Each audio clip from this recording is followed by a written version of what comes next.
السلام عليكم. بسم الله والصلاة والسلام على رسول الله. ليه دايما لما بتروح تشتري منتج من اي صفحة بيقول لك السعر على الخاص؟ اكيد حد فيكم حصلت معاه قبل كده او على الاقل شافها قدامه. دخلت على منتج جميل قوي مشوق بجد، بكام السعر على الخاص؟ يا ترى ليه؟ تعالوا مع بعض ندردش ونحكي ليه بيقولوا لك السعر على الخاص. اول نقطة، التسويق النفسي. على الخاص الشخص ممكن يفضل يتكلم معاك ويعرف دماغك، وممكن بناء على الكلام بينك وبينه يعمل لك عرض خاص بيك. يقول لك مثلا المنتج ده ممكن اديك معاه منتج تاني وهنخفض لك مثلا من سعره 50%. على العام انا مش هقدر امشي مع كل الناس بنفس الريتم ده، هكتب السعر وامشي. بكام؟ ب1000. سلام عليكم. مفيش مجال ان نعمل الكلام ده. لكن على الخاص التسويق النفسي بيخليني اعرف اتعامل معاك، اشوف دماغك ايه، ممكن اديك منتج واثنين وثلاثه، اشوف دماغك وبناء عليها بتصرف. الحاجه الثانيه موضوع التفاوض. واحنا بنتكلم على الخاص في مجال للتفاوض. ممكن انا اقول لك المنتج ده سعره 1000 جنيه، فانت تيجي تقول لي والله انا دلوقتي ظروفي صعبه وانا محتاج المنتج، وانا والله دلوقتي بصرف على نفسي مش عارف ايه، ايا كان الكلام اللي هيتم بينكم، ساعتها ممكن الراجل يقول لك انا هحسب لك المنتج ب 800 جنيه بدل 1000. لكن الموقف ده لو اتعمل على العام وحط ال 800 جنيه ده بقى سعر ثابت للجميع، حتى لو اللي داخل يشتري غني جدا هيشتريه ب 800 لانك كتبت 800 خلاص. لكن انا بكتب السعر 1000 ليك وبكتبه 1000 لكل الناس، بس في حد فعلا عنده مشكله ومحتاج ان السعر ينزل شويه بنزله له. لكن السعر الثابت 1000 لازم اقوله لك كده على الخاص، عشان لو قلته على العام السعر زي ما قلنا هيحصل فيه ايه؟ هيتثبت.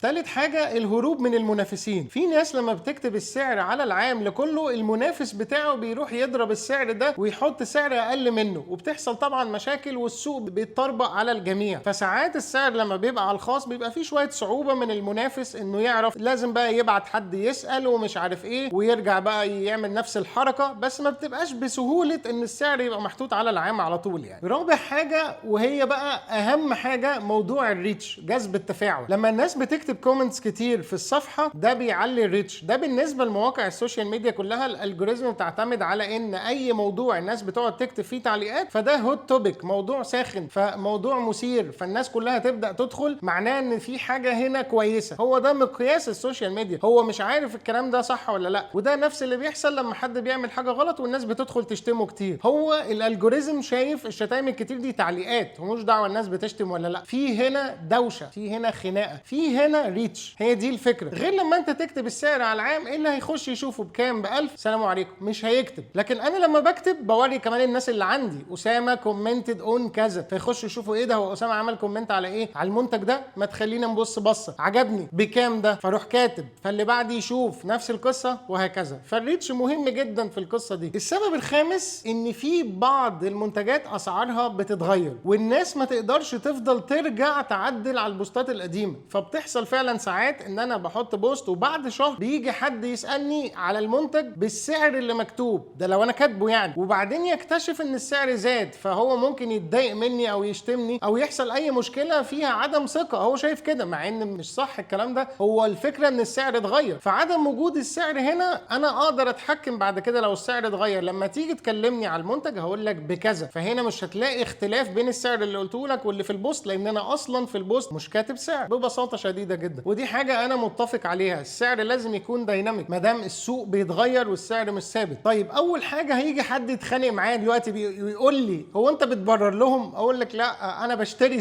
زيك والموضوع ده بيضايقني جدا، بس لما قعدت اتدحلب كده واقلب وراه عرفت السبب. بس طيب نيجي للسؤال الاهم بقى، اللي اهم من ليه السعر ما بيكتبش على الخاص. الكلام اللي انا شرحته لك ده كله هل هو حاجه كويسه ولا مش كويسه؟ واحده واحده بقى معايا. هو حاجه كويسه جدا لو اول حاجه لو التاجر ده معروف وانسان كويس ومحترم فعلا. تاني حاجه لو بيشرح لك التفاصيل في الخاص فعلا ويقولها لك بالتفصيل ويعرفك كل اللي انت عايزه. تالت حاجه لو فعلا عنده القابليه انه يدي لك سعر مرن ويدي لك عروض ويشوف دماغك وممكن فعلا ينزل لك في السعر، فساعتها عدم ذكر السعر في البوست دي حاجه كويسه. طب امتى ما تبقاش حاجه كويسه بقى؟ واحد، لو التاجر ده مش شفاف. يعني ايه مش شفاف؟ يعني بيدي سعر الناس وناس بمزاجه. يعني ايه؟ حكيت قبل كده زمان عن واحد شافني لابس لبس نظيف قوي وكنت رايح اجيب مانجا لاخويا في المنطقه بتاعته، ضرب لي سعر الكيلو المانجا في 2، ضرب لي السعر في 2 او اقل من 2 بشويه. واكتشفت بالصدفه لما اخويا سالني جبت المانجا بكام وصمم، واكتشفت هو مزود عليا. ولما خليت اخويا يروح له لوحده من بعيد كده وانا واقف اداله المانجا بسعرها الطبيعي. معناه ان انت انسان مش شفاف. شفاف، فهنا طبعا عدم ذكر السعر مش حاجه كويسه خالص. طيب امتى بقى تبقى دي مش حاجه كويسه؟ لما حضرتك تكون مش شفاف، بتدي سعر لكل واحد بمزاجك. شايف واحد ده انا حاسس ان ده غني فهديله سعر اعلى من الطبيعي، مش هقول لك نفس السعر وتنزله لشخص تاني عشان ظروفه وحشه، لا ده انت ممكن تزود السعر على حد عشان انت شايف ان هو يستاهل تزود عليه. معنى كده ان انت اسعارك مش شفافه وان انت بتلف وتدور. الحاجه التانيه، لو هو بقى بيتعامل بطريقه مش كويسه بعد ما حضرتك بتسال على الخاص، ساعتها بقى عدم ذكر السعر في البوست هيبقى حاجه سيئه جدا. اول حاجه انا مش ببيع حاجه على الانترنت، تاني حاجه انا مش بسوق لاي شخص، تالت حاجه انا بشتري زيك والموضوع ده بيستفزني، بس الفرق بيني وبينك ان انا بحثت شويه ورا الموضوع عشان اعرف ليه بيعملوا كده. عايزك تشاركني رايك في التعليقات لما انت بتطلب سعر اي منتج ويقول لك على الخاص. اول حاجه قول لي انت بتحس بايه، تاني حاجه شايف ان دي فكره تسويقيه حلوه ولا ده بيدي مجال ان الشخص يتلاعب بيك بعد كده. قول لي في التعليقات عشان اعرف طريقه تفكيرك زيي ولا لا. ويلا بينا على الايتمز. اول ايتم معانا ميجا مان. انا عاشق من وانا صغير لميجا مان، وتقريبا كل حاجه تخص ميجا مان عندي. ده عباره عن لوحه معدنيه كده وليها اماكن كده بتحط فيها مسامير على الحيطه. للاسف الشديد يعني اكتشفت الناس بره معظم بيوتهم كده خشب. الناس اللي هم في الاماكن اللي بشوف عندهم الحاجات دي بيبقى جوه البيت خشب. الحاجات دي بتركب بسهوله شديده. انا فاكر لما جيت اركب لوحه عندي في البيت انا جبت الشنيور اللي بيخش في الرخام دوت، اللي هو شنيور العادي مش اللي هو الهيلتي، عشان اعرف اركب حاجه. انت متخيل؟ ففي معاناه عندنا. ارفع ايدك. ده مسدس كوبايه، شكله تحفه. عجبني في شكله ايه؟ ان انت بتمسك الكوبايه كده وتشرب. يعني فكره الايد ان هي تبقى مسدس جميله بصراحه، عجباني، والملمس تحفه، ونفس مسكه الكوبايه على فكره ما فيهاش اي مشكله. يعني كوبايه برضه بس عربيه، شكلها جميل جدا، الكواليتي بتاعتها حلوه. كل شويه تسمع مني كلمه الكواليتي حلوه عشان هي الكواليتي حلوه فعلا. وجايه معاها معلقه